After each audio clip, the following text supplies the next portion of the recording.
5 mistakes that will ruin your class 12 percentage. Hi everyone, this is me Anandita. I have scored 97% in my class 12 examination, so I have a little bit of knowledge to guide you all.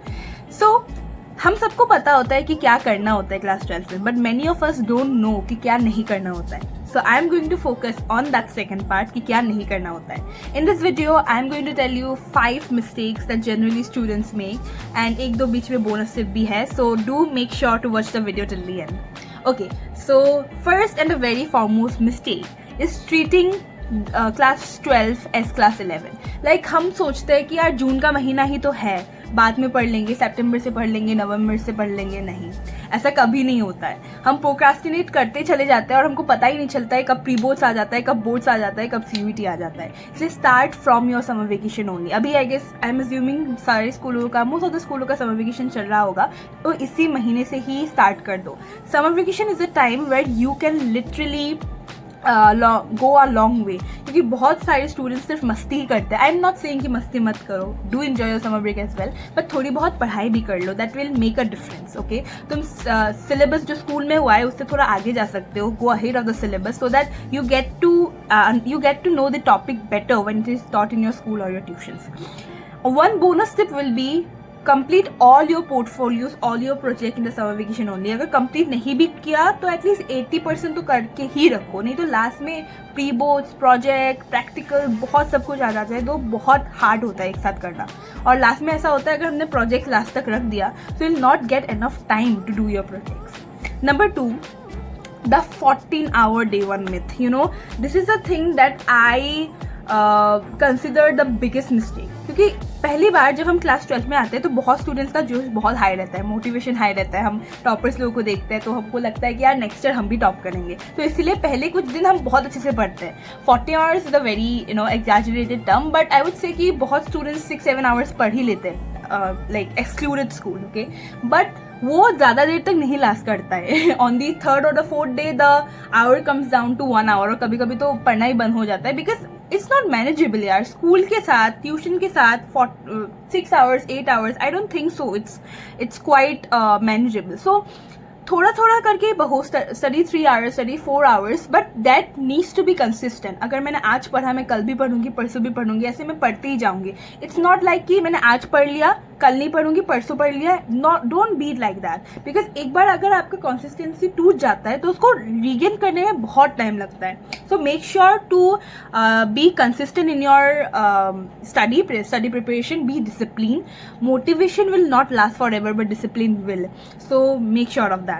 Number 3 mistake is falling into the class 10 topper trap. So मैं आपको बोलती हूँ, जब most of the student इस myth में रहते हैं, यार मैंने क्लास 10 में तो लास्ट के 2 महीने में पढ़ के इतना स्कोर कर लिया है, इसमें भी लास्ट के 2 महीने में पढ़ के स्कोर कर लूँगी क्लास 12 में. तो दिस इज़ अ मिथ. मैं शख्स बोलती हूँ, मैंने भी क्लास 10 में लास्ट के कुछ ही महीनों में ही अच्छे से पढ़ा है, but class 12 is a different thing. Class 12 में आपका जो भी स्ट्रीम हो, irrespective of the stream, you have to go depth in to the topic.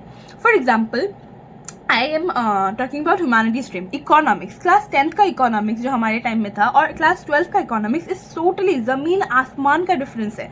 अगर तुम उसको लास्ट में लेकर बैठोगे you will not be able to do it.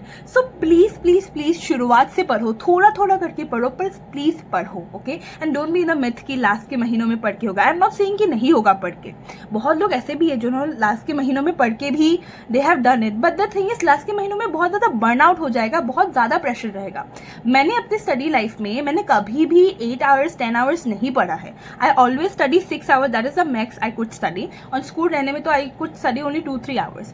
ऐसा मैं इसीलिए कर पाई क्योंकि मैंने पहले ही पढ़ के रखा है. सो लास्ट के टाइम में I don't have that pressure कि अभी सब कुछ पढ़ना है. So make sure to do that. Number 4 mistake is the overload of books and references. You know this, ये थोड़ा सा साउंड ऑड लगेगा, बट द थिंग इज ये सब आपको बोलेंगे कि एनसीईआरटी को छोड़ के और उसको पढ़ना ही नहीं है. Specially I am talking about humanities subject like history, geography, political science. You don't have to touch any other reference book. हाँ, you can take sample papers. I am not telling कि आप सैम्पल पेपर्स मत लो. Sample papers लगाओ, PYQs लगाओ, पर उसके अलावा रेफरेंस बुक तक जाओ ही मत. If you are buying reference book for notes it's fine, but don't go for extra materials क्योंकि ज़रूरत ही नहीं है. CUET में भी इसका एक्स्ट्रा मटेरियल इसका कोई ज़रूरत ही नहीं है, so don't go for it. ऐसे ही मतलब अपना टाइम वेस्ट मत करो, अपना एनर्जी अपना सब कुछ इन्वेस्ट मत करो उन सब मटेरियल्स में। NCERT पढ़ो, बार बार NCERT पढ़ो। The more you will read NCERT, the more you will able to digest everything. Number 5 mistake is you have to focus on the literature subject as well। like बहुत लोग बोलते हैं कि इंग्लिश है, हिंदी है, हम उसको लास्ट में देख लेंगे, which is totally wrong my dear, because English Hindi जैसे सब्जेक्ट में ही लास्ट में जाके सबका मार्क्स कटता है। इवन मैं भी अपनी बात बोलूँ, इवन तो मैंने पढ़ा था इंग्लिश को I didn't had Hindi, English को मैंने सीरियसली पढ़ा था, बट लिटरेचर में ही मेरे को सबसे कम मिला है।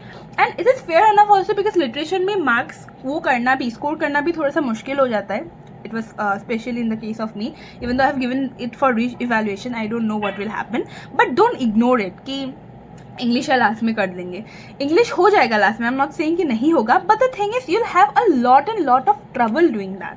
and the sixth and a very bonus mistake we all do is like we isolate ourselves, you know, never isolate yourself। अगर तुम एक डे 1 से ही एक रूम में बंद होके पढ़ने लग जाओगे, स्कूल जाओगे, सिर्फ पढ़ोगे, फिर वापस आओगे, ट्यूशन जाओगे, पढ़ोगे, तो you will have this burn out, क्योंकि तुम्हें लगेगा कि see class 12 is the last year of your school life, right. You also have to enjoy it. Enjoy मतलब ऐसा नहीं बोल रही हूँ कि पढ़ो ही ना एंजॉय करने के अलावा, but do everything in a balance way.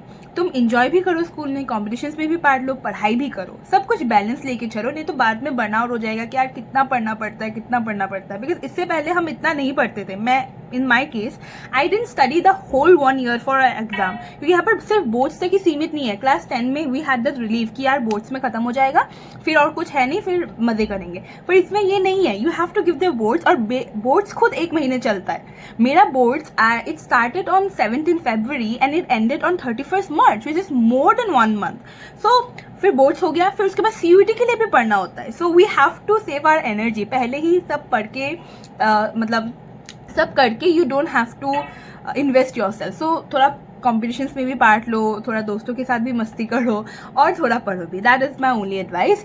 Also guys that's set for today's video. Do let me know कि आपको नेक्स्ट कौन सा वीडियो चाहिए, कौन सा टॉपिक में। I am planning to make a video on how to read NCERT book resources and stuff like that. Do let me know कि आपको कौन सा वीडियो चाहिए, and do let me know in the comment section how did you like this video और any scope for improvement. That's it for today's video. Thank you and bye bye.